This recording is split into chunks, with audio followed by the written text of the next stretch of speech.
Você acredita que o ar que você respira pode se transformar em um assassino silencioso? Londres, 1952. Uma cidade confiável, segura, onde milhares de pessoas acordaram achando que era só mais um dia comum de dezembro. Mas e se eu te dissesse que naquele dia, o próprio ar se tornou uma arma letal que matou mais de 6.000 pessoas em apenas 5 dias? Isso não é ficção, é um capítulo aterrorizante da história real que o governo britânico tentou esconder de você por décadas. O ano era 1952 e Londres estava prestes a experimentar um dos desastres mais bizarros e mortais da história humana. As pessoas confiavam no ar, confiavam nas autoridades, confiavam que estariam seguras. Mas aqui está a verdade que vai te deixar sem dormir hoje à noite. Não foi a chuva que as matou, foi algo invisível, algo que transformou cada respiração em veneno puro. E a parte mais revoltante, você só está descobrindo isso agora porque finalmente a verdade veio à tona. Fique até o final, porque o que aconteceu naquele dezembro pode acontecer de novo e talvez mais perto de você do que imagina. Número 5. A tempestade perfeita que ninguém viu chegar. Imagine Londres em dezembro de 1952. A cidade está fervilhando com a recuperação pós-guerra, fumaça de carvão saindo de milhares de chaminés, enquanto as famílias tentam se manter aquecidas durante um dos invernos mais frios já registrados.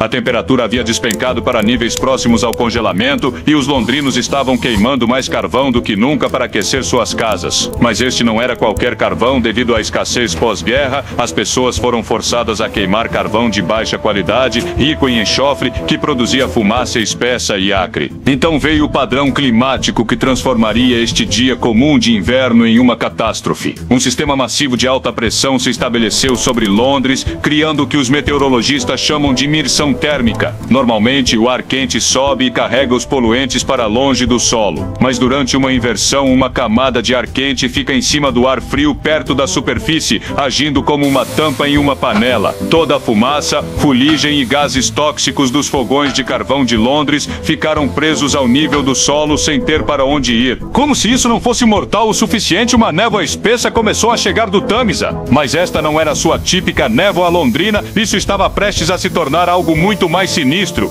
A névoa se misturou com a fumaça de carvão presa, criando um coquetel tóxico que logo envolveria toda a cidade em um manto de morte. Número 4. Quando o ar de Londres se tornou veneno, em 5 de dezembro de 1952, os londrinos acordaram com o que parecia ser uma névoa incomumente espessa. Mas em questão de horas, esta névoa havia se transformado em algo sem precedentes e aterrorizante. A mistura de fumaça de carvão, emissões industriais e vapor d'água criou o que mais tarde seria chamado de Grande Smog, uma nuvem tóxica amarelo-preta que reduziu a visibilidade para menos de alguns metros. O smog era tão espesso que as pessoas não conseguiam ver suas próprias mãos na frente de seus rostos. Carros foram abandonados nas ruas porque os motoristas não conseguiam navegar. Ônibus precisavam de cobradores caminhando na frente com lanternas para guiá-los. Cinemas tiveram que fechar porque as audiências não conseguiam ver as telas através da névoa que havia se infiltrado no interior. Mas o aspecto mais horripilante não era a visibilidade, era o que este ar tóxico estava fazendo aos pulmões das pessoas. O smog continha concentrações mortais de dióxido de enxofre, monóxido de carbono e material particulado. Cada respiração era como inalar veneno. As pessoas começaram a desmaiar nas ruas, ofegando por ar que não existia mais. Os hospitais ficaram sobrecarregados quando milhares chegaram com severa dificuldade respiratória. Os idosos e aqueles com condições de saúde existentes foram os primeiros a sucumbir, mas logo, até mesmo adultos saudáveis e crianças começaram a ser vítimas do ar tóxico. Número 3. O número de mortos que chocou o mundo. O que aconteceu a seguir desafia a crença. Durante o curso de apenas 5 dias, de 5 a 9 de dezembro de 1952, estima-se que 4.000 pessoas morreram diretamente do smog. Mas esse é apenas o número imediato de mortos. Nas semanas e meses que se seguiram, conforme as pessoas sucumbiam ao dano pulmonar e complicações respiratórias causadas pelo ar tóxico, a contagem total de mortes disparou para mais de 6.000 pessoas. Algumas estimativas sugerem que pode ter chegado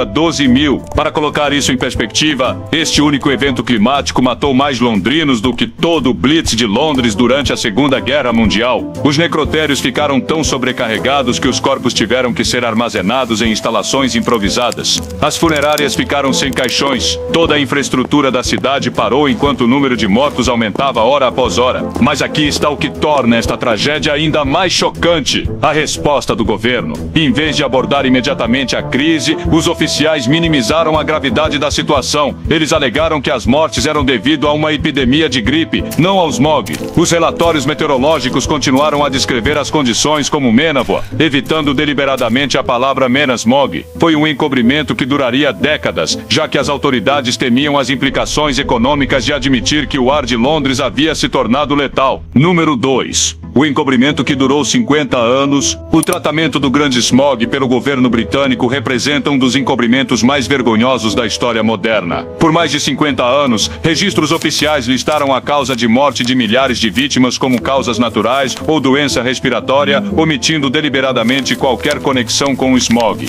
Documentos internos do governo, apenas liberados décadas depois, revelaram que os oficiais conheciam a verdadeira extensão do desastre, mas escolheram suprimir a informação. Por que o encobrimento? A verdade era econômica e politicamente devastadora. Admitir que a queima de carvão havia matado milhares teria significado reconhecer que toda a infraestrutura energética da Grã-Bretanha era mortal. A indústria do carvão era uma pedra angular da economia britânica, empregando centenas de milhares de pessoas. O governo temia que revelar o verdadeiro número de mortos causaria pânico em massa e colapso econômico. Ainda mais perturbador, cientistas do governo haviam previsto que tal desastre era possível. Relatórios dos anos 1950 alertaram que a poluição do ar de Londres estava atingindo níveis perigosos e que uma inversão climática poderia criar um evento de smog mortal. Esses avisos foram ignorados, arquivados e esquecidos até que fosse tarde demais. O sangue de 6.000 pessoas estava nas mãos de oficiais que escolheram interesses econômicos sobre a segurança pública. Número 1. O legado tóxico que mudou o mundo para sempre. O grande smog de 1952 não apenas matou milhares, mudou fundamentalmente como o mundo pensa sobre poluição do ar e proteção ambiental. O desastre foi tão chocante que não pôde ser escondido para sempre. A pressão pública eventualmente forçou o governo a agir, levando a Lei do Ar Limpo de 1956, que proibiu a queima de carvão em certas áreas de Londres e estabeleceu os primeiros controles abrangentes de poluição do ar do mundo. Mas o legado vai muito mais fundo que a legislação. O grande smog se tornou um ponto de virada na consciência ambiental, marcando o momento quando a humanidade percebeu que o progresso industrial poderia literalmente envenenar o ar que respiramos. Despertou o movimento ambiental moderno e levou ao estabelecimento de sistemas de monitoramento da qualidade do ar em todo o mundo. O aspecto mais arrepiante deste desastre é quão evitável ele era. A tecnologia para reduzir as emissões de carvão existia. Os padrões climáticos que criariam a inversão mortal eram previsíveis. Os avisos haviam sido emitidos. No entanto, a inação burocrática e as prioridades econômicas levaram a um dos eventos de vítimas em massa mais evitáveis da história. Hoje, enquanto enfrentamos novos desafios ambientais e mudanças climáticas, o grande smog serve como um lembrete severo do que acontece quando ignoramos avisos ambientais. As 6.000 pessoas que morreram naqueles 5 dias horríveis em dezembro de 1952 não apenas pereceram por ar tóxico, elas morreram por negligência humana, encobrimentos governamentais e as consequências mortais de colocar lucro acima das pessoas. Da próxima vez que você respirar fundo um ar limpo, lembre-se do grande smog de Londres. Lembre-se dos milhares que sufocaram em sua própria cidade porque aqueles no poder escolheram olhar para o outro lado. Suas mortes não foram apenas uma tragédia, foram um aviso que ignoramos por nossa própria conta e risco.